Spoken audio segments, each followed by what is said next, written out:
할렐루야, 수요일 몸에 오신 모든 분들을 환영합니다. 이 시간 함께 우리의 신앙을 사도신경으로 고백하겠습니다. 전능하사 천지를 만드신 하나님 아버지를 내가 믿사오며 그 외아들 우리 주 예수 그리스도를 믿사오니 이는 성령으로 잉태하사 동정녀 마리아에게 나시고 본디오 빌라도에게 고난을 받으사 십자가에 못 박혀 죽으시고 장사한 지 사흘 만에 죽은 자 가운데서 다시 살아나시며 하늘에 오르사 전능하신 하나님 우편에 앉아 계시다가 저리로서 산자와 죽은 자를 심판하러 오시리라. 성령을 믿사오며 거룩한 공회와 성도가 서로 교통하는 것과 죄를 사하여 주시는 것과 몸이 다시 사는 것과 영원히 사는 것을 믿사옵나이다. 아멘. 네, 이 시간 찬양하실 때 우리의 마음을 새롭게 하시는 그 주님을 바라보며 나아가기 원합니다. 함께 나 주님의 기쁨 되기 원하네 찬양하겠습니다.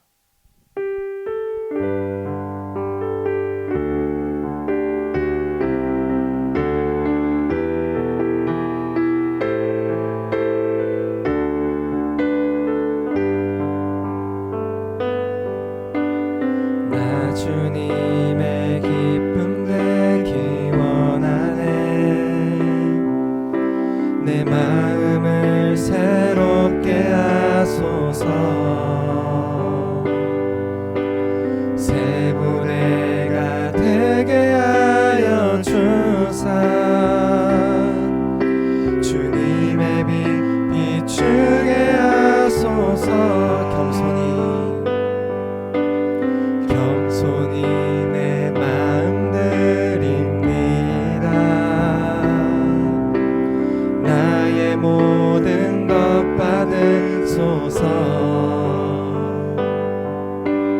나의 맘 깨끗게 씻어 주사 주의 길로 향하게 하소서. 내가 원하는 한 가지 주님의 기쁨이 되는 것.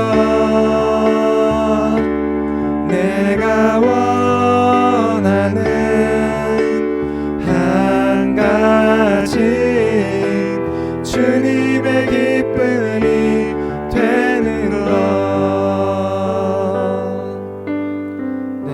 계속해서 찬양하실 때 우리에게 평화를 주시고 우리의 염려를 모두 다 거두어 가시는 그 주님을 향해서 같이 찬양했으면 좋겠습니다. 함께 주는 평화 찬양하겠습니다.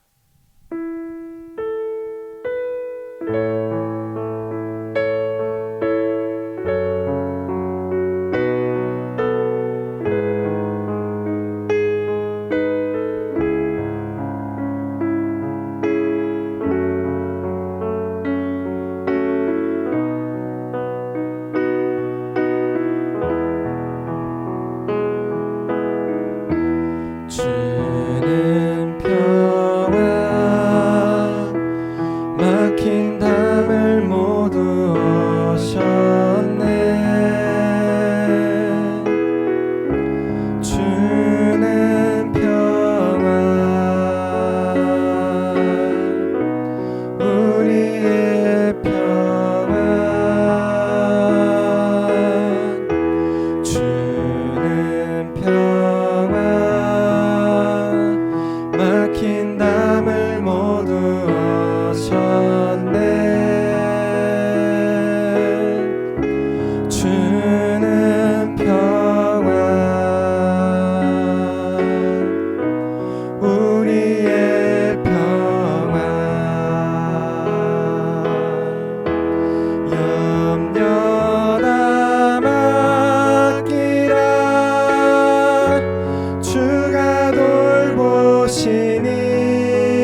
주님께 드리고 살아계신 하나님을 느낄 때 내 삶은 주의 역사가 되고 하나님이 일하기 시작하네. 성령이 나를 변화시켜 모든 두려움 사라질 때 주의 일을 보겠네. 황폐한 땅 한가운데서 주님 마음 알게 되리. 주님을 볼 때 모든 시선을 주님께 드리고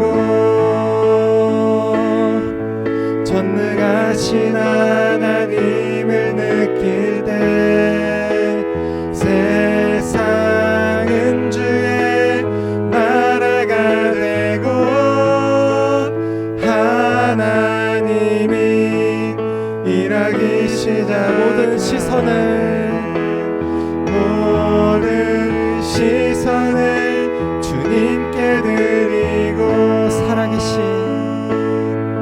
살아계신 하나님을 느낄 때 내 삶은 주의 역사가 되고 하나님이 일하기 시작하네. 이 시간 함께 우리 잠시 기도했으면 좋겠습니다.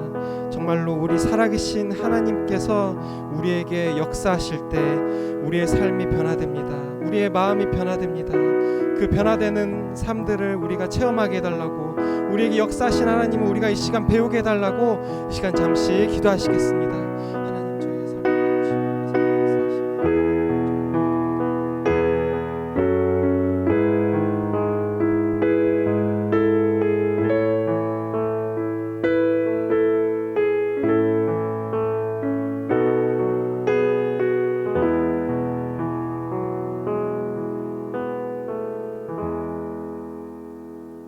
사랑의 하나님 감사합니다. 오늘 저녁에도 저희를 불러주셔서 이렇게 하나님 전에 모여 함께 말씀 보고 기도하고 찬양하고 예배할 수 있게 허락해 주시는 감사합니다.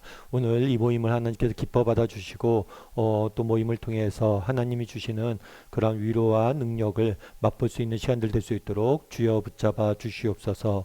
우리가 계속해서 다윗에 대해서 배웁니다. 다윗의 인생 가운데 하나님께서 어떻게 역사하셨는지, 아니 하나님이 어떤 분이신지 정말 성경을 통해서 우리가 배우게 도와주시고 그 하나님을 아는 지식이 주는 참된 기쁨과 평안과 확신을 우리가 맛보고 정말 그런 확신 가운데 세상 속을 살아갈 수 있는 믿음을 다시 한번 공고히 할 수 있는 이 시간이 될 수 있도록 하나님 붙잡아 주시옵소서. 하나님, 우리도 다윗과 같이 하나님 앞에 쓰임받길 원합니다.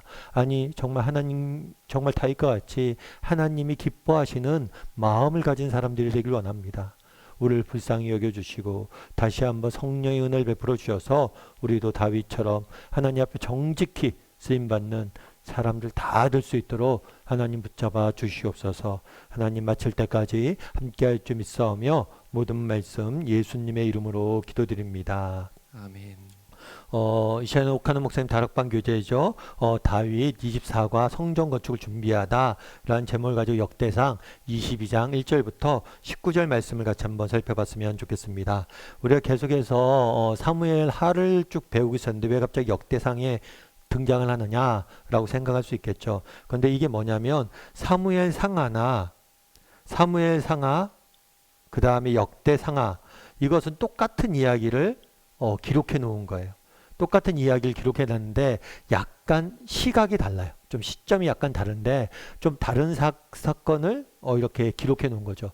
우리도 요즘 그런 거 있죠. 드라마 보면 드라마가 끝나고 나면 뭐가 나와요? 리뷰가 나오잖아요. 누구의 관점에서 본 뭐 드라마 내용. 그렇게 해서 조금 다른 관점에서 그 당시 일어났던 사건들을 조명한 게 바로 역대상하예요. 그래서 이 두 가지가 같은 사건을 다루고 있다 하지만 다른 시각에서 바라보고 있다. 이 정도만 여러분들이 기억해 두시면 좋을 것 같고요. 나중에 우리가 역대상하에 대해서 다시 한번 배울 기회가 있을 거예요. 그러면 어떤 시각이 다른지에 대해서 좀 이야기를 좀 나눠봤으면 좋겠습니다. 아무튼 동일하게 역대상 역시 다윗의 인생을 기록해 놓은 거예요. 그래갖고 역대상과 사무엘하가 내용이 같습니다. 그래서 여러분들이 요것들을 기억해 두시고 보시면 좋을 것 같아요. 서론을 한번 같이 읽어볼까요? 다윗이 이스라엘의 대적을 다 쳐 이기고 백향목 궁에 편히 거하게 되자 하나님의 성전을 건축하려는 본격적인 계획을 세우기 시작하였다. 그러나 하나님은 다윗의 소원을 거절하고 그 대신 그의 아들 솔로몬으로 하여금 그 일을 하게 하셨다. 다윗은 비록 손수 성전을 건축할 수 없게 되었지만 온갖 정열을 기울여 자기 아들 솔로몬이 자기 대신 일을 하는데 부족함이 없도록 만반의 준비를 다했다. 성전을 짓고자 한 다윗의 열정과 준비가 어떠했는지 살펴보면서 우리가 배워야 할 교훈에 귀를 기울이도록 하자. 예, 우리가 다윗의 인생에 대해서 배우고 있는데 이제 거의 마지막으로 달려가고 있습니다. 그래서 다윗 인생의 다윗이 진행한 마지막 중요한 과업이 뭐였냐면 성전 건축을 준비하는 거예요. 이 성전은 이스라엘 역사 가장 중요한 사역 중에 하나였어요. 과업 중에 하나였어요. 왜냐하면 이 성전은 이스라엘의 민족의 종교적, 생활적, 문화적 모든 것의 중심지였기 때문이에요. 그래서 나중에 성전이 지어진 다음에는 성전을 중심으로 그들의 신앙과 그들의 생활과 삶이 이루어져 있는 모습들을 보게 돼요. 그만큼 중요한 과업이 뭐였어요? 이 성전이에요. 성전을 세우는 것이었어요. 근데 다윗이 이 성전을 마지막에 건축하게 된 준비하는 모습들을 오는 본문을 보게 됩니다. 그래서 이 성전 준비 과정 속에서 우리가 배울 수 있는 점 무엇인지 오늘 좀 이야기를 나누게 될 거예요. 그래서 우리도 어떻게 하면 다윗처럼 하나님 앞에 쓰임받을 수 있는 사람이 될지에 대해서 함께 나눠보는 시간이 되었으면 좋겠습니다. 우리 계속해서 토의 내용을 살펴볼 텐데요. 1번 문제 같이 한번 읽어볼까요? 다윗이 성전 건축을 위하여 준비한 것을 다 찾아보라. 예, 건축 부지에서 역대하 3장 1절에 보면 이렇게 되어 있어요. 솔로몬이 예루살렘 모리아산에 여호와의 전 건축하기를 시작하니 다윗이 아니라 다윗의 아들인 솔로몬이 성전을 건축을 하게 됩니다. 실제 건축은 누가 했냐면 솔로몬이 했어요. 그런데 다윗은 그 건축을 위해서 준비를 하게 되죠. 먼저 준비를 한 게 뭐냐면 땅이에요. 땅. 솔로몬이 모리아산에 여호와의 전을 건축했는데 왜 여기다 했냐면 뒤에 뭐라고 되어 있냐면 그의 아버지 다윗에게 나타난 곳이요 다윗이 뭐예요? 정한 곳이다. 다윗이 건축 부지를 미리 선정해 두었어요. 선정해 두었을 뿐만 아니라 여부수 사람 오르난의 타작마당이었거든요. 이것을 돈 주고 삽니다. 구입을 해서 미리 그 땅을 정해 놨어요. 그리고 솔로몬한테 이야기한 거죠. 너는 여기다가 하나님의 전을 건축해라 라고 땅을 미리 사놓은 거예요. 근데 땅만 사놓은 게 아니라 뭘 했냐면 재료까지 다 준비해 놨어요. 2절부터 4절 보면 이렇게 돼 있어요. 다윗이 명령하여 이스라엘 땅에 거류하던 이방 사람들을 모으고 석수를 시켜 하나님의 성전의 건축할 돌을 다듬게 하고 돌을 먼저 모았어요. 그러니까 대부분의 그 당시에 건축물들은 돌로 만들어진 석조 건축물들이었어요. 따라서 이 건축물에 사용될 주재료인 돌을 모은 거죠. 돌을 모았을 뿐만 아니라 뭐예요? 문짝 못과 거멀 못에 쓸 철을 준비하고 이제 문을 만들려면 뭐가 필요해요? 못이 필요하잖아요. 그래서 나무와 철을 준비한 거예요. 또 무게를 달 수 없을 만큼 힘이 많은 놋과 또 백향목, 나무를 또 준비한 거죠. 돌과 나무, 그 다음에 못에 쓸 철, 그 다음 놋 이런 것들을 다 준비한 거예요. 그런데 여기서 주목할 게 있죠. 어떤 단어를 주목할 수가 있어요? 무게를 달 수 없을 만큼 뭐예요? 힘이 많은 백향목을 무수히 준비했어요. 엄청난 많은 뭐예요? 것들을 준비하고 있어요. 다르게 말하면 최선을 다해서 정말 자기가 할 수 있는 만큼 힘을 다해 준비하는 모습들을 보게 되는 거죠. 그 다음에 14절은 어떻게 됐죠? 내가 환난 중에 여호와의 성전을 위하여 금 10만 달란트와 은 100만 달란트 놋과 철을 무게에 달 수 없을 만큼 힘이 많이 준비했다. 여기도 힘이 많이 준비했다고 그랬죠. 제목과 돌들을 준비했으니 너는 더할 것이 없다. 그러니까 솔로몬에게 이야기한 거예요. 너는 더 이상 할 게 없을 만큼 솔로몬이 특별히 뭘 준비할 게 없을 만큼 재료를 완전히 준비한 거예요. 여기서 이 달란트는 무게의 기준이에요. 무게의 기준인데 1달란트는 약 지금의 이야기대로 35kg 정도 돼요. 35kg. 35kg이니까 1만 달란트는 약 한 350톤 정도 되는 거예요. 그러니까 10만 달란트는 3,500톤. 그러니까 엄청난 양을 뭐예요? 준비해 놓은 거예요. 그런데 이렇게 준비하는 게 하루아침에 되겠습니까? 하루아침에 안 될 거예요. 아마 오랜 세월 준비했을 거예요. 특별히 뭐라고 표현되냐면 내가 환난 중에 평온한 가운데 이걸 준비한 게 아니에요. 어려움 속에서도 굉장히 이것들 준비하는데 어려움들이 있었고 또 어려운 여러 가지 환경들도 처할 때도 있었지만 이 모든 것을 준비했다는 거예요. 다윗은 그날에 하나님의 성전 건축체를 준비하는데 어떻게 준비했어요? 최선을 다해서 힘을 다해서 할 수 있을 만큼 다 모았어요. 뿐만 아니라 뭘 했어요? 어려움 가운데 정말 힘들고 어렵지만 뭐예요? 준비했다는 거예요. 그래서 나중에 어느 정도까지 솔로몬이 더 이상 더할 것이 없을 만큼 성전 준비를 위한 완벽한 재료를 준비한 거죠. 뿐만 아니라 사람도 모았어요. 15절에 보면 또 장인이 내게 많이 있나니 곧 석수와 목수와 온갖 일에 익숙한 모든 사람이니라. 장인들, 기술자까지 모아둔 거예요. 야, 내가 이렇게 재료를 만들어냈어. 그 다음에 사람까지 다 모아놓은 거예요. 그러니까 장인들, 기술자들. 그래서 이 사람들을 통해서 너는 일만 하면 돼. 이렇게 이야기한 거죠. 뿐만 아니라 솔로몬을 도와줄 지도자들도 말렸어요. 다윗이 이스라엘 모든 방백에게 명령하여 이르되 그 아들 솔로몬을 뭐예요? 도우라. 사람들에게 도우라라고 명령을 해놓은 거예요. 그 다음에 설계도도 준비해놨어요. 다윗이 이르되 여호와의 선이 내게 임하여 이 모든 일의 설계를 그려 내게 알려주었으니. 이제 성전을 짓잖아요. 성전을 짓는데 하나님께서 다윗이 나중에 배우겠지만 다윗이 직접 짓는 것은 거절했어요. 노했어요. 그런데 다윗이 이 모든 것을 준비하잖아요. 그 마음을 기뻐 받으셔서 뭘 했냐면 이 성전을 준비할 수 있는 성전 어떻게 만들라는 설계도를 하나님이 알려주신 거예요. 그러니까 인간의 지혜나 힘에서 나온 게 아니라 성령 하나님께서 그것들을 일일이 하나하나 알려주신 거예요. 그래서 성전 건축은 비록 시작은 다윗이 하나님 제가 성전을 건축하길 원합니다 라고 이야기를 했어요. 하지만 건축 과정 속에서 누가 개입하셨어요? 하나님께서 개입하셔서 뭘 하신 거예요? 어떻게 지어야 되는지 세세히 알려주신 거예요. 그래서 여기서 알 수 있는 건 뭐냐면 이 성전 건축이라는 게 다윗이 정말 하고 싶어서 열망하는 마음들이 있었지만 이 다윗이 나중에 살펴보겠지만 이 성전 건축을 하는 때와 방법은 철저히 하나님을 의지한 모습들을 보게 돼요. 그래서 이 성전 건축에 있어서 때와 방법은 철저히 하나님을 의지한 모습들을 우리는 보게 되는 겁니다. 우리 2번 문제 한번 같이 읽어볼까요? 같이 읽도록 하겠습니다. 위에서 본 바와 같이 다윗은 하나님의 전을 건축하는 데 필요한 것을 준비하기 위해 한 생을 온통 다 바쳤다. 특히 14절에서 내가 환난 중에 여호와의 전을 위하여 라는 그의 말을 들으면 그의 가슴이 얼마나 뜨거웠는지 짐작을 할 수 있다. 무엇이 다윗으로 하여금 이토록 전심전력하게 만들었다고 생각하는가? 이렇게 되잖아요. 내가 평안할 때가 아니에요. 환난 중에 여호와의 전을 위하여. 힘들고 어렵고 지치고 막 사는 게 너무 힘들어요. 괴로워요. 그럼에도 불구하고 하나님 전에 대해서 뭐예요? 꿈을 가지고 비전을 가지고 그것들을 이루기 위해서 뭘 한 거예요? 달려간 거예요. 참 이런 면에서 보면 다윗은 굉장히 행복한 사람인 것 같아요. 꿈이 있는 것.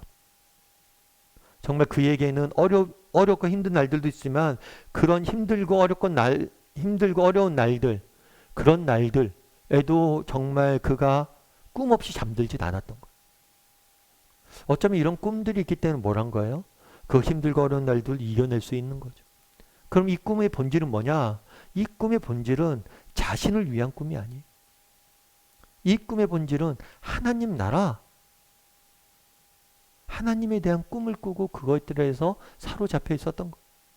그럼 어떻게 이렇게 무엇 때문에 이렇게 했을까?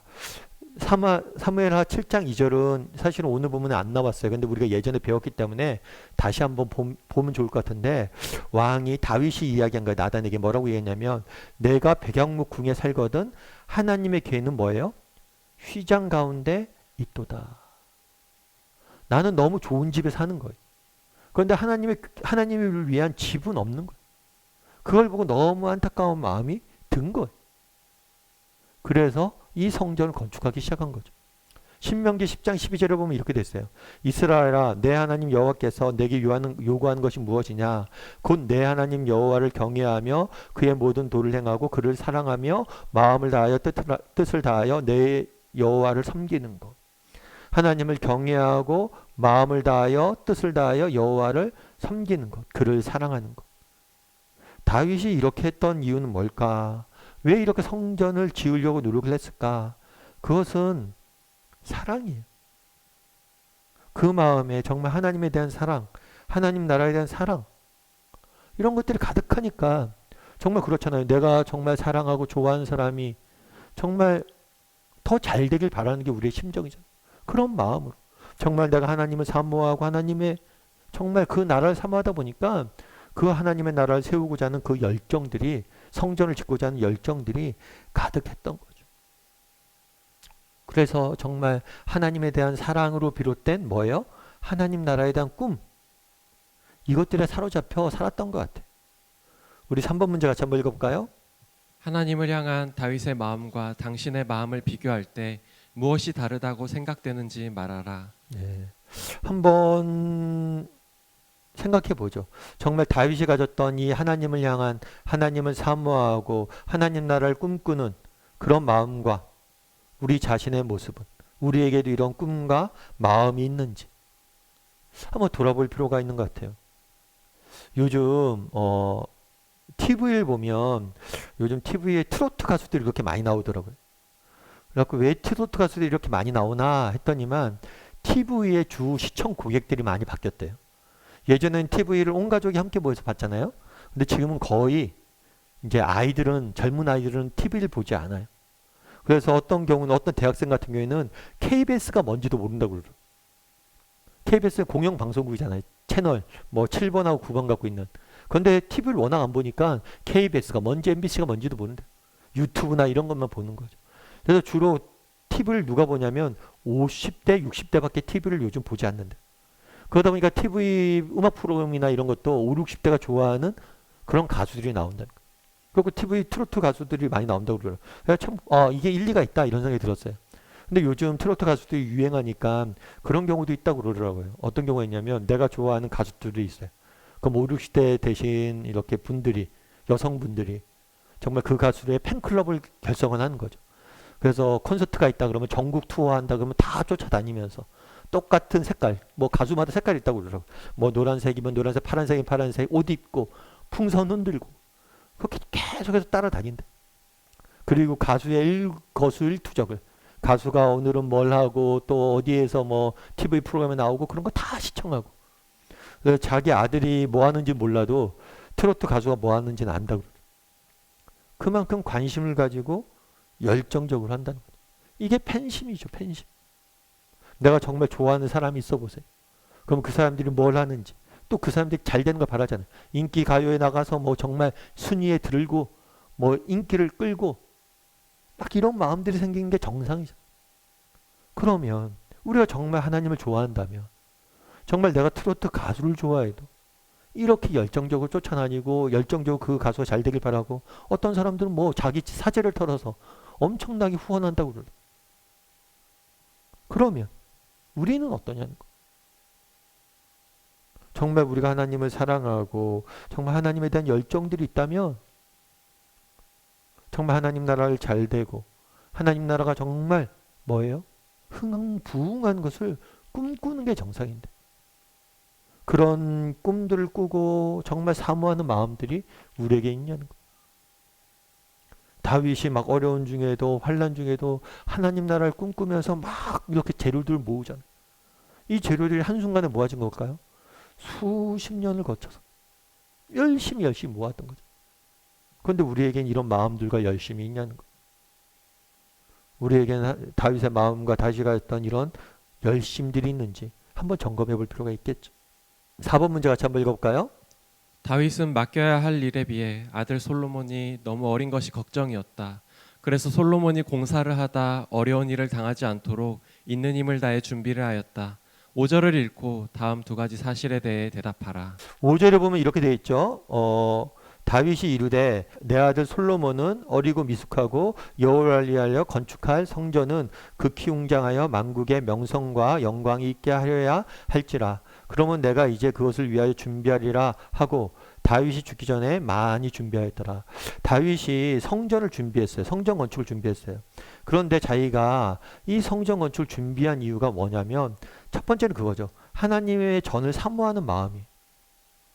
그런데 또 준비했던 또 다른 현실적인 이유가 있었어요. 그건 뭐냐면 자기 아들 솔로몬이 건축을 해야 돼요. 그런데 솔로몬이 뭐예요? 어리고 미숙하다. 아무래도 그렇겠죠. 다윗보다는 나이가 연배가 젊고 다윗은 벌써 왕으로 통치한 지 꽤 지났잖아요. 이 인생 경험을 통해서 많은 것들을 얻었잖아요. 근데 솔로몬은 왕이 되자마자 이 일들을 해야 돼요. 그러다 보니까 아무래도 경험이 미숙하다고 생각을 했겠죠. 그러다 보니까 경험도 부족하고 지혜도 부족할 수 있잖아요. 그러다 보니까 걱정이 됐던 것 같아요. 아, 그래서 내가 뭐예요?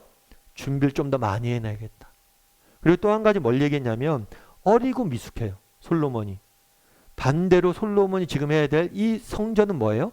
지극히 웅장하여. 다르게 말하면 솔로몬은 어리고 미숙한데 해야 될 과업은 커요. 과업은 굉장히 큰 거죠. 그래서 솔로몬이 어린데 이렇게 큰 일들을 어떻게 할 수 있겠냐라는 생각에 자기가 준비를 많이 해둔 것 같아요. 그러니까 본질적으로는 하나님을 사모하는 마음이지만 현실적인 문제들이 있어요. 그건 뭐예요? 솔로몬이 어리다는 거였어요. 그럼 이 부분에 대해서 좀 더 두 가지 사실에 대해서 좀 더 깊이 생각해 봐야 되는데 첫 번째는 이거예요. 성전이 만국의 명성과 영광이 있어야 한다고 생각했던 이유는 무엇이냐. 정말 성전이 크고 영광스러워야 된다는 거예요. 그런데 이 큰 성전을 짓기에는 솔로몬이 어리다고 이야기한 거거든요. 그렇다면 왜 이렇게 성전을 크게 지으려고 했냐는 거예요. 역대상 29장 1절에 보면 이렇게 돼 있어요. 다윗 왕이 온내 중에 이르되 내 아들 솔로몬이 유일하게 하나님께서 택하신 바 되었으나 아직 어리고 미숙하며 이 공사는 크도다. 이 성전은 사람을 위한 것이 아니라 여호와를 위한 것이다. 이 성전은 뭐예요? 사람을 위한 것이 아니라 여호와를 위한 것이다 라고 이야기를 한 거죠. 그 당시 보면 그런 생각이 있었던 거예요. 그 당시에는 신들이 있으면 신전들을 많이 지었습니다. 신전들을 많이 지었는데 요즘도 뭐 그리스나 저는 뭐 안 가봤지만 그리스나 로마에 가면 그 신전들이 엄청 웅장하다고 그러더라고요. 이런 신전들을 많이 지었잖아요. 그런데 왜 이 신전들이 이렇게 웅장하게 지었어요? 인간이 아니라 누가 살기 때문에? 신이 살기 때문에. 신은 크고 위대하신 분이잖아요. 그러니까 그 크고 위대한 사람이 사는 집이기 때문에 훨씬 더 성전을 크고 웅장하게 지었던 거예요. 다윗도 마찬가지예요. 다윗이 처음 이 성전을 짓게 된 배경이 뭐예요? 내가 사는 집이 어때요? 백향목으로 구성된, 백향목으로 만들어진 엄청나게 아름다운 왕궁에 살고 있었어요. 생각해 보세요. 내가 너무나 좋은 집에 살고 있는데 일개 왕이 이렇게 좋은 집에 살고 있는데 내가 섬기는 하나님, 이 세상 모든 만물을 다스리는 하나님이 사는 집은 어떻겠냐는 거예요. 내가 사는 집보다는 훨씬 더 크고 웅장하게 지어야 되지 않겠냐는 거예요. 왜냐하면 사는 그만큼 하나님이 나보다는 위대한 존재이기 때문에. 일개 인간의 왕이 이렇게 웅장하고 큰 집에 사는데 하나님은 정말 만물을 다스리는 분이야. 그러니까 더 크고 웅장해야 된다고 이야기를 한 거죠. 그런 다음에 또 한 가지는 뭐냐면 죽기 전에 많이 준비했단 말에서 엿볼 수 있는 다윗의 신앙과 소망은 뭐냐. 그러니까 죽기 전에 최선의 준비를 했어요. 최선의 준비를, 최상의 것들을 하는 모습들을 보게 된 거죠. 그럼 어떻게 이렇게 준비할 수 있었냐? 히브리서 11장 13절에 이렇게 돼 있어요. 이 사람들은 다 믿음을 따라 죽었으며 약속을 받지 못하였을 때 그것들을 멀리서 보고 환영하며 땅에서 외국인과 나그네임을 증언하였으니 이 사람은 믿음을 따라 죽었으니 약속을 받지 못했다. 약속을 받지 못했다는 것은 약속한 것을 받지 못했다는 거예요. 약속한 것을 이루어진 것들을 받지 못했다. 다윗도 마찬가지잖아요. 성전을 지금 짓잖아요. 자기는 준비만 하는 거예요. 실제로 이 성전에 자기는 들어갈 수 있어요, 없어요? 성전에 들어가서 기도 한번 못합니다. 성전을 짓고 야, 다윗이 이렇게 놀라운 일들을 했다 라고 칭송 한번, 박수 한번 받지 못해요. 그러니까 다르게 얘기하면 다윗은 완전히 거름이에요. 자기는 준비만 하고 이것들 하나도 뭐예요? 이루어진 것들 목도하지 못합니다. 그럼에도 불구하고 이렇게 했던 이유는 뭐예요? 멀리서 그것을 보고 환영했다는 거예요. 기뻐했다는 거예요. 이루어질 것에 대한 꿈들을 꾸고 그것도 이루어질 것에 대한 그러한 소망들 가지고 즐거이 이 일들을 했다는 거죠. 그러면 우리는 어떠냐는 거예요. 이거에 대해서 우리 5번 문제 같이 한번 읽어볼까요? 하나님께서는 자기 뜻대로 종들에게 사역을 적절히 분담시키셨다. 당신은 다른 사람이 열매를 거두도록 하기 위해 씨를 뿌리는 일을 하나님께서 맡기신다면 다윗처럼 충성할 수 있겠는가? 그리고 그런 일을 해본 경험이 있으면 말하라. 다른 사람이 열매를 거두도록 하기 위해서 씨를 뿌리는 일을 하나님께서 맡기신다면 당신은 다윗처럼 충성할 수 있는가? 다윗을 보세요. 다윗은 준비만 하는 거예요. 어떤 면에서 영광이나 이것들 누리는 것은 누가 하는 거예요? 자기가 하는 게 아니에요. 후손이 하는 거예요. 그럼에도 불구하고 철저히 최선을 다해서 최상의 것으로 준비하죠. 여러분 이렇게 우리는 할 수 있냐는 거. 사실 요즘은 일단 그렇죠. 요즘 우리 세대는 좀 독특한 세대라고 그러잖아요. 우리 세대들은 부모님을 좀 잘 모셔야 돼요. 그리고 나도 잘 돌봐야 돼요. 뿐만 아니라 우리 자손도 자녀들 잘 돌봐야 되죠. 여러분 요즘 그렇잖아요. 예전에는 효도라는 개념들이 있었잖아요. 그래서 자녀들에게 우리가 자녀를 잘 키워놓으면 자녀들이 우리 노후에 자녀들이 우리를 뭐 경제적 갚는 건 아니지만 그래도 부모님을 공경하고 이렇게 돕고 그렇게 하잖아요.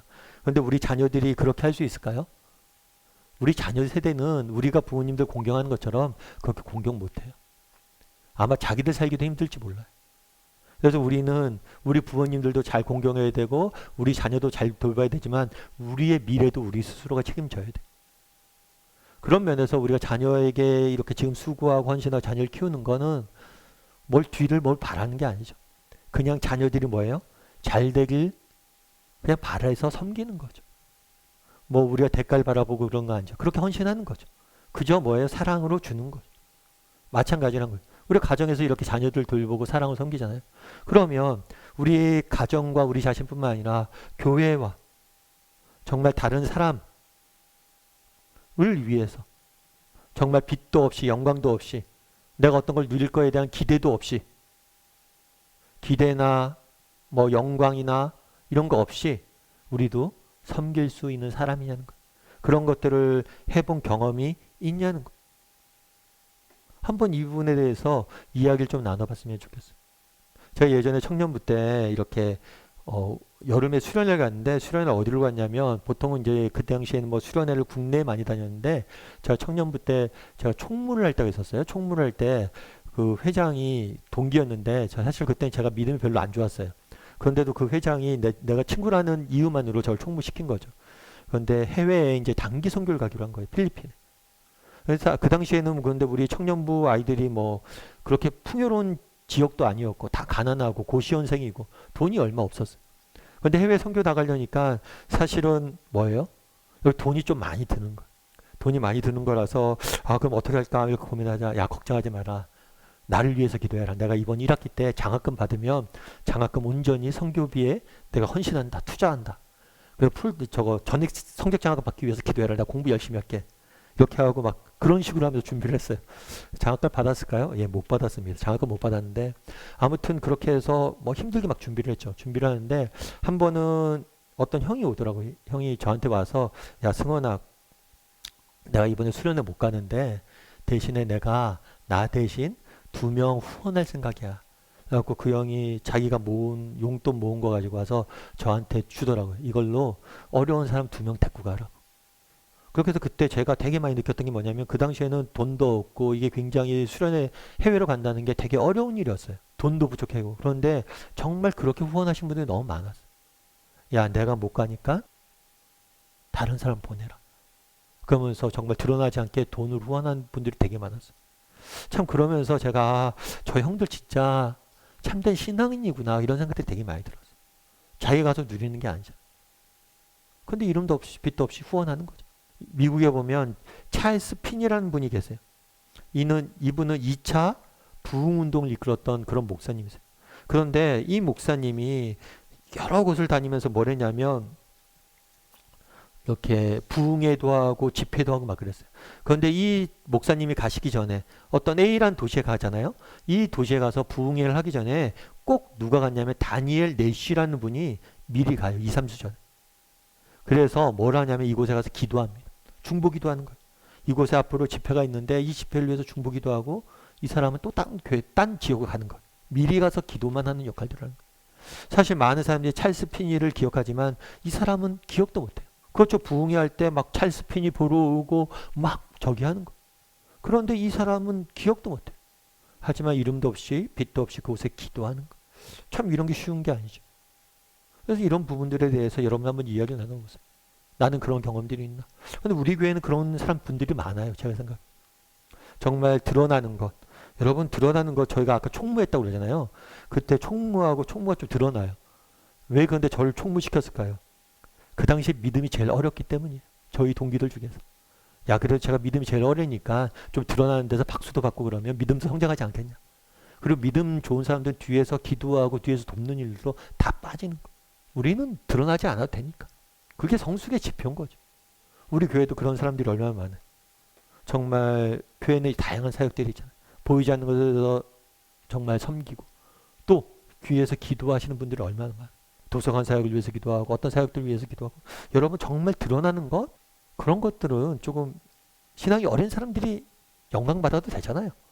그래서 정말 우리가 정말 후원하고 이런 경험들이 있는지 정말 무엇인가를 위해서 뒤에서 진심으로 기도한 경험들이 있는지 한번 나눠보는 게 좋은 것 같아요. 우리 6번 문제도 같이 한번 읽어볼까요? 다윗이 손수 전을 건축할 수 없었던 이유를 하나님은 무엇이라고 말씀하셨는가?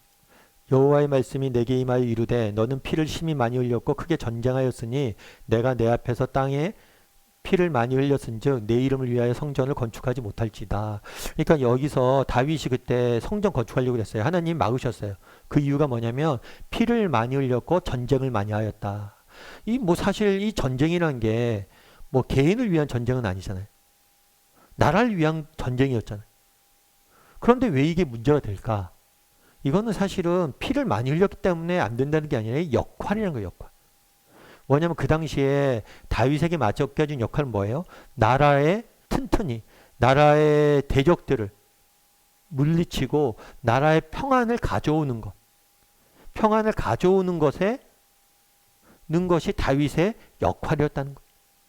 다윗이 해야 될 역할이 있는 거예요.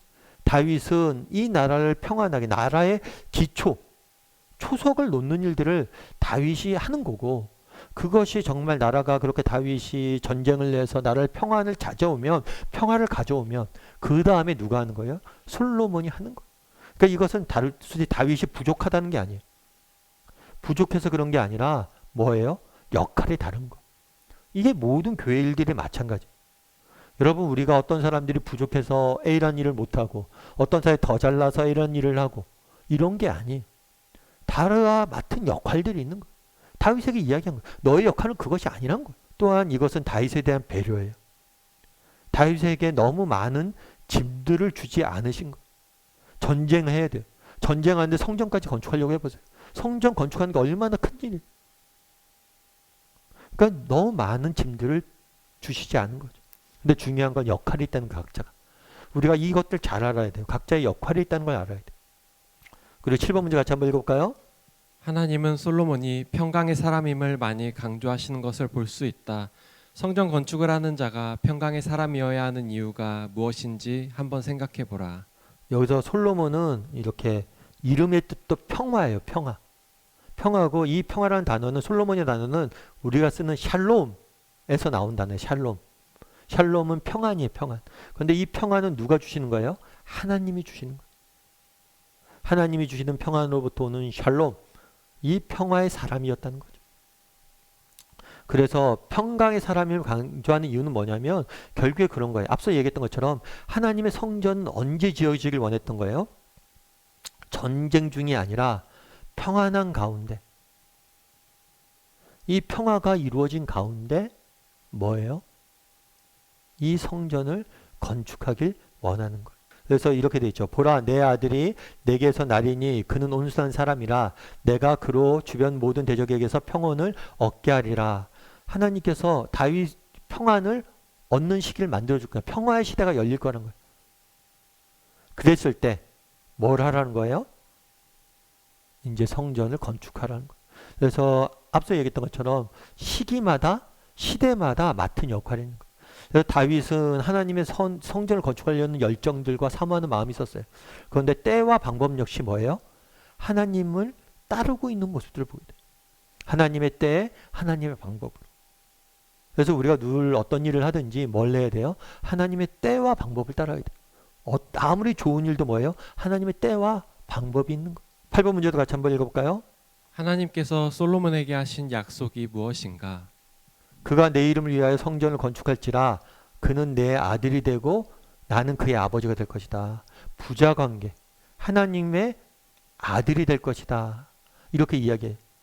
그 나라의 왕위가 이스라엘 위에 굳게 세워 영원까지 이르게 할 것이다. 결국에 하나님이 주시는 축복, 정말 우리가 정말 하나님의 나라를 사모하고 정말 하나님의 나라에 대한 열정들을 가지고 우리가 수고하고 헌신했을 때 하나님이 주시는 축복의 원천이 뭐냐? 그거는 관계예요. 관계. 우리가 뭐가 된다는 거예요? 하나님의 아들이 돼서 하나님과 관계의 풍요로움을 맛보게 된다는 거. 이게 축복의 본질이에요. 그래서 우리도 마찬가지죠. 우리도 오늘날 우리가 예수님께서 우리를 하나님을 뭐라고 부르라고 그랬어요? 하늘에 계신 아버지라고 부르라고 그랬죠. 정말 우리가 믿음을 가지고 정말 하나님을 사모하고 믿음을 가지고 하나님을 사모했을 때 우리가 누리게는 축복의 본질은 뭐예요? 하나님과의 깊은 관계. 정말 매 순간 하나님이 주시는 깊은 은혜를 맛보고 나와 동행하시는 하나님의 그 깊은 섬세한 손길, 우리 인생을 인도하신 하나님의 그 선하신 손길을 맛보게 되는 거. 9번 문제도 같이 한번 읽어볼까요? 다윗이 솔로몬에게 특별히 훈계한 말이 무엇인가? 그리고 왜 그런 훈계가 필요했을까? 13절에 보면 이렇게 돼 있죠. 그때 내가 만일 여호와께서 모세를 통하여 이스라엘에게 명령하신 모든 규례와 법도를 삼가행하여 형통하리니 강하고 담대하여 두려워하지 말고 놀라지 말라. 뭐라고 얘기하냐면 강하고 담대하고 두려워하고 놀라지 말라는 거. 이 일들이 힘든 과정이 될 거예요. 굉장히 큰 과업이 될 거예요. 하지만 뭐 하라는 거예요? 담대하라는 거예요. 마치 이 이야기는 모세가 여호수아에게 가나안 땅에 들어갈 때 했던 얘기가 똑같죠. 강하고 담대하라. 그렇다면 이 강하고 담대함의 원천은 어디 있냐는 원천. 강하고 담대할 수 있는 원천은 뭐냐? 모든 규례와 율법을 삼가 지키면, 다르게 말하면 이 관계의 원천은 뭐냐면 하나님과의 관계. 이 강하고 담대함의 원천은 하나님과의 관계. 네가 정말 하나님과 정말 바른 관계를 맺고 하나님의 아버지로 섬기고 하나님을 섬기고 그분의 말씀에 청종하고 그분의 말씀에 순종하고 하나님과 바른 관계가 맺어진다면 하나님께서 너의 인생을 지키시고 보호할 것이고 그럼 너가 두려워할 것이 없다는 거예요. 그래서 우리의 축복의 원천은 하나님과의 관계예요. 뿐만 아니라 우리가 하나님과의 관계를 바로 했을 때 우리의 삶은 뭐예요? 하나님이 주시는 은혜와 축복이 넘치는 거예요. 우리가 두려워할 일이 이유가 없다는 거예요. 그래서 이 사실을 여러분들이 알아야 됩니다. 10번 문제 같이 한번 읽어볼까요? 성전 건축을 준비한 다윗의 깊은 중심을 좀 더 확실히 읽기 위해 잠깐 역대상 29장으로 넘어갈 필요가 있다. 2절에서 5절을 읽고 특별히 감동을 주는 말이 무엇인지 있는 대로 찾으라. 그리고 왜 감동이 되는지 말하라. 예, 이것들은 각자 한번 나눠보세요. 이따가 쭉 배웠는데 이 중에서 어떤 말이 감동이 되었는지 한번 나눠보시면 좋을 것 같아요. 그리고 11번 문제 같이 한번 읽어볼까요? 당신은 눈에 보이는 교회 건물을 하나님의 성전이라고 해서 너무 큰 비중을 두거나 아니면 외형적인 교회 건물을 너무 무시하는 경향은 없는가? 교회 건물을 성전으로 과대 해석할 때 생기는 위험이 무엇인가? 반대로 너무 과소 해석해서 생기는 위험은 무엇인가? 예. 그러니까 우리가 교회 건물을 바라볼 때 양극단을 조심해야 되는 거예요. 뭐냐면 이것 건물을 뭐예요? 너무 우상시하는 거예요. 그래갖고 성전이다, 거룩한 곳이다 하고 너무 과대평가하는 거예요. 우상시하는 거예요. 반대로 이야기하면 건물을 뭐예요? 무시하는 거예요. 그래서 건물 필요 없어, 이렇게 말하는 거예요. 여러분 불필요하다, 이렇게 말하는 거예요. 이 두 가지 극단은 둘 다 잘못됐다는 거예요. 왜 그럴까요? 여러분 이스라엘 백성들이 성전을 지금 지었습니다. 이 성전을 중심으로 이스라엘의 신앙과 믿음이 이루어졌어요. 그런데 나중에 성전이 파괴가 됩니다.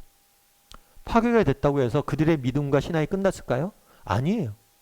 성전이 있거나 없거나 뭐예요? 그들의 믿음은, 신앙은 지속되었어요. 오히려 포로로 잡혀가서 각자의 처소에서, 각처에서 동일한 시간에 성전에서 하루에 3번 제사를 지냈거든요. 그 시간에 맞춰서 뭘 한 거예요?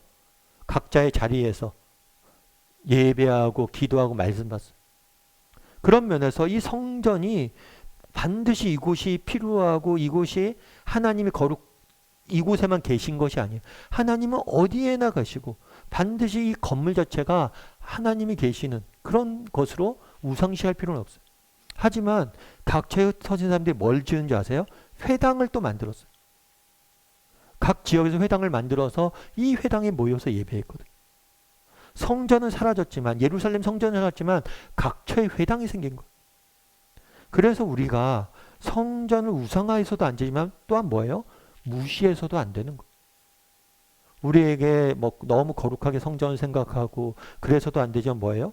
그렇다고 해서 건물 자체가 필요 없다, 그래서 안 된다는 거예요. 우리 예배도 마찬가지잖아요. 여러분들 우리 코로나 때 예배 드렸잖아요. 모여서 예배 못 드렸잖아요. 모여서 예배 못 드리니까 어땠어요? 각처에서 집에서 예배 드렸잖아요. 온라인으로. 그럼 온라인으로 예배 드린 예배가 아닙니까? 아니요. 이것도 예배예요. 하지만 우리가 다시 모여서 예배 드리잖아요. 왜 다시 모여서 예배 드려요? 우리가 흩어져서도 예배 드릴 수 있지만 모여서, 특정 장소에 모여서 예배 드리니까 더 받는 은혜가, 함께 예배를 때 누리는 은혜가 있음을 알기 때문이죠. 정말 우리가 건물이 필요 없고 아무것도, 나는 건물이 필요 없는 사람이라고 생각한다, 나는 무건물주의자다, 그러면 회당에 모일 필요가 없어요. 그냥 집에서 온라인으로 예배 드리면 돼요. 그런데 그렇지 않잖아요. 이것도 온전한 예배이지만 또 모여서 예배 드릴 때 누리는 은혜가 더 큰 건 역시 사실이잖아요. 그래서 우리가 양극단을 너무, 그렇다고 해서 무조건 모여서 드리는 것만 예배고 이건 예배가 아니다, 이렇게 말할 수도 없잖아요. 각처에서 드리는 예배도 정말 내가 진심으로 예배한다면 예배예요. 하지만 또 우리는 모여서 예배해야 되는 거예요. 이 균형을 잘 맞춰야 되는 거예요. 건물도 마찬가지예요. 건물을 우상시하는 것, 성전이다 하면서 우상시하는 것도 문제예요. 근데 반대로 이야기하면 뭐예요? 건물이 없다, 필요 없다, 이것도 잘못된 시각이에요. 그래서 여러분들이 이것에 대한 균형을 맞춰야 됩니다. 사실 우리 교회 같은 경우에는 건물이 없어요. 건물이 없어서 학교에서 예배 드리고 또 주중에는 뭐 온라인으로도 많이 하고 가정에서도 많이 하고 영어 도서관에도 많이 하고 그러는데, 사실 뭐 저는 소신이 아니에요. 교회 건물 없는 게 소신이 아닙니다. 그냥 부득이한 상황 개척하는 과정에서 이렇게 됐기 때문에 그런 거고, 정말 때가 되고 하나님이 원하신다, 하나님의 방법이 되다면, 하나님의 때가 되고 하나님의 방법이 하나님께서 원하신다면 교회도 우리도 건물도 있어야 되고 필요한 부분들도 있어요. 특별히 교회 건물 같은 경우에는, 오늘날 같은 경우에는 필요한 현실적인 이유 중에 하나는 뭐냐면 그런 거예요. 그러니까 제가 생각하기엔 막 건물을, 교회 건물 화려하게 짓고 뭐 정말 이렇게 짓는 건 조금 문제가 있어요. 교회가 건물이 그렇게 화려할 필요는 없습니다. 하지만 교회 건물 자체가 정말 주는 경건성도 있는 거예요. 그래서 저희 교회 같은 경우에도 지금 당장은 뭐 없이 지내고 있지만 이 교회 건물이 없으면 기본적으로 그런 것들이 떨어지는 거예요. 안정성들이. 그러니까 예를 들어서 교회 건물이 없다 보니까 언제든지 어디로 이동할 수 있고 어디로 갈 수 있고, 물론 우리는 나그네이고 순례자예요. 그리고 신앙의 본질은 이런 순례자고 나그네 노마드 정신들이 있어요. 그럼에도 불구하고 앞서 얘기했잖아요. 각처에서 각자 집에서 예배할 수 있잖아요. 그런데 회당에 모여서 예배하는 이유가 또 있다는 거예요. 성전은 없어졌지만 회당을 만든 이유가 있다는 거예요. 그래서 여러분들 이 두 가지 양극단을 우리가 다 조심해야 돼요. 그리고 뭐 말씀드리면 저희 교회는 건물 없는 것이 저희에게 모토가 아닙니다. 그냥 현실적인 조건 속에서 그렇게 된 거지. 또 하나님의 때가 되면 주시면 하나님 주시면 또 우리가 가질 수도 있어요. 물론 우리가 앞으로 건물을 뭐 하나님이 주셔서 갖게 되더라도 과거와 같은 건물들은 아닐 거예요. 그건 분명해요. 하지만 이것들에 대해서 우리가 양극단을 조심해야 된다는 거죠. 12번 문제 같이 한번 읽어볼까요? 지금까지 신앙생활을 해오는 중에 교회 건축이나 다른 주의 일을 위해 자기의 재물을 다윗처럼 정성껏 구별해서 드린 일이 얼마나 되는지 조심스럽게 한 가지씩만 간증하라. 그리고 그렇게 했을 때 받은 은혜가 있으면 함께 나누도록 하자. 네, 한번 나눠보세요. 교회 건축이나 아니면 다른 주의 일을 위해서 뭐예요? 재물을 다윗처럼 정성껏 구별하여 드린 일이 있는지 조심스럽게 한 번씩 나눠보세요. 그리고 그걸 통해서 받은 은혜가 무엇인지. 그래서 여러분들 너무 무엇을 드렸느냐에 집중하지 마시고 그것들을 통해서 내가 받은 은혜가 무엇이었는지. 정말 우리가 그런 게 있어요. 드림의 기쁨. 특별히 이것은 사람들이 알아주는 기쁨이 아니라 하나님이 알아주는 기쁨이 있어요. 우리의 시간과 우리의 열정과 우리의 재물을 하나님께 드렸을 때 정말 이 드림의 기쁨을 누린 적이 있는지 한번 이런 것들을 한번 나눠봤으면 좋겠어요. 그리고 사실은 우리가 이렇게 어떻게 드릴 수가 있어요? 이 드림의 기쁨이 있기 때문에 앞서 이야기했던 것처럼 꿈꾸는 기쁨이 있어요. 꿈꾸는 기쁨. 새벽 예배 때도 나왔지만 아침 묵상에도 나누지만 라이트 형제가 있잖아요. 비행기를 처음 만들었을 때 처음 인류 최초로 비행기를 만든 형제들 라이트 형제인데 그 형제들이 비행기를 딱 만들었을 때 정말 그런 거죠. 최초로 비행기를 만든 일이잖아요. 기자가 물었어요. 정말 비행기를 만들면서 가슴이 이렇게 비행기를 만드는 중에 가장 가슴이 뛰었던 적이 언제가 있냐고.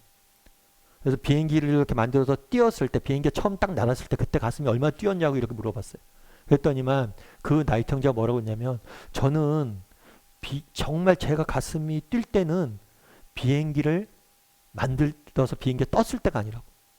매일 밤 우리는 비행기를 만드는 대한 꿈을 갖고 잠들었다고. 그리고 그런 꿈들을 꿀 때는 가슴이 터질 것 같았다. 그리고 그 가슴이 터질 것 같은 그 터짐으로 아침 일찍 일어나 눈을 뜰 수 있었다.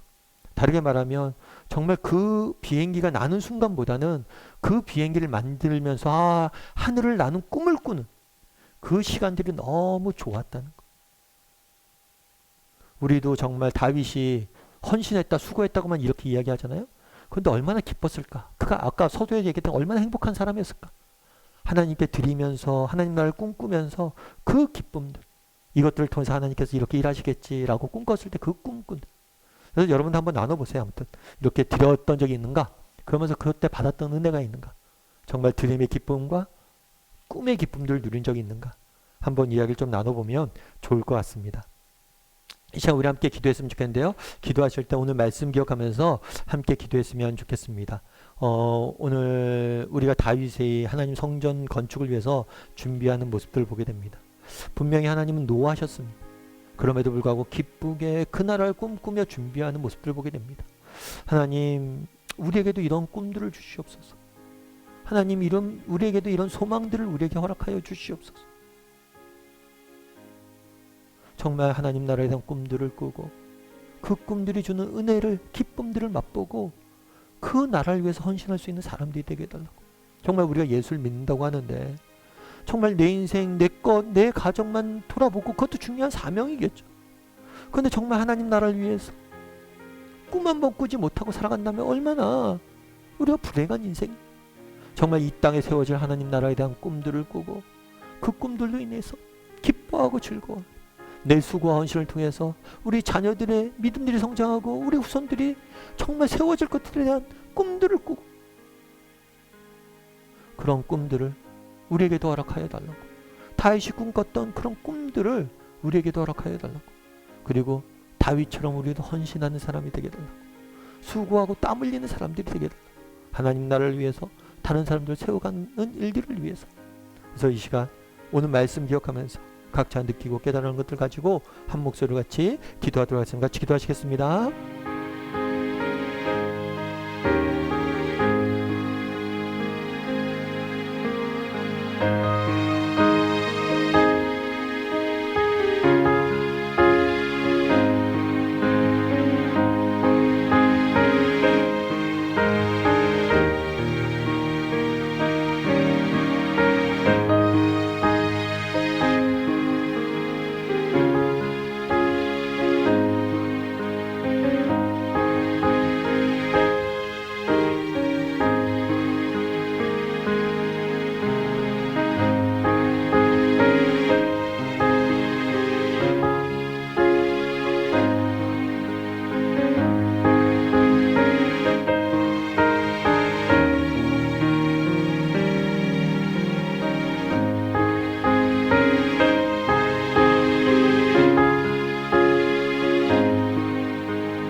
사랑의 하나님, 오늘 다윗이 성전 건축을 준비하는 모습을 보게 됩니다.